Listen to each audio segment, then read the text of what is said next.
Here is the contents page of my music magazine. Readers would know this is a contents page from the title at the top of the page and the general layout of it. I use the font Sex Pistols from dafont.com for the title contents and think it fits with the style carried forward from my front cover page. But I dislike the S letter at the end as it looks separate from the rest of the word and so makes the font inappropriate for the title. Including issue information on my contents page is one of the ways my media products use the forms and conventions of a real magazine. It is discreet and so doesn't take away from the page, but the colours in it work just as well against the white background.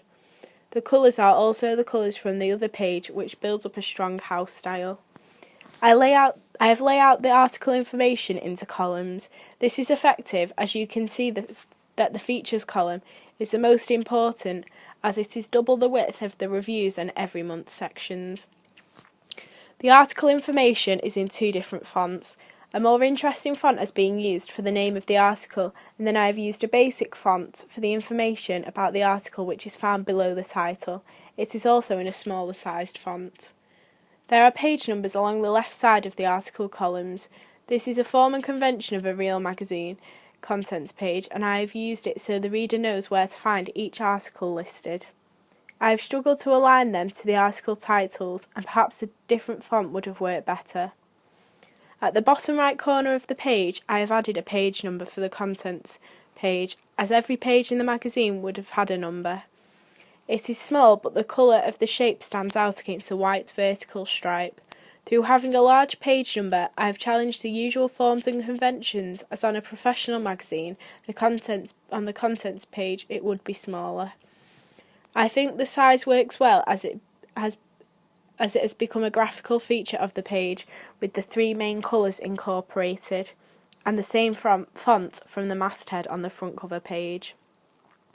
Subscription information is commonly found on contents pages of magazines, and so by including subscription information for my magazine on the contents page, my magazine uses this form and convention. It is effective as it stands out and is eye-catching. I have introduced a new font for the word subscribe, and this will grab the reader's attention. Again, the colours used here are in keeping with the house style. There are 4 different images on my contents page. They are each quite small but relate to an article listed on the contents page. This is one of the ways I have challenged the codes and conventions of a real magazine, as they usually have one larger main image. I think the smaller images on my contents page look effective, as it shows the magazine has variety. The magazine contents page I looked at had captions on the images, and so do my images. And so by adding captions I have conformed to the codes and conventions.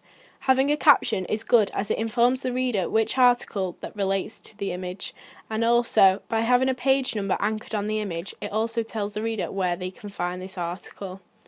I have not included a letter from the editor on my magazine contents page, which is a usual code and convention.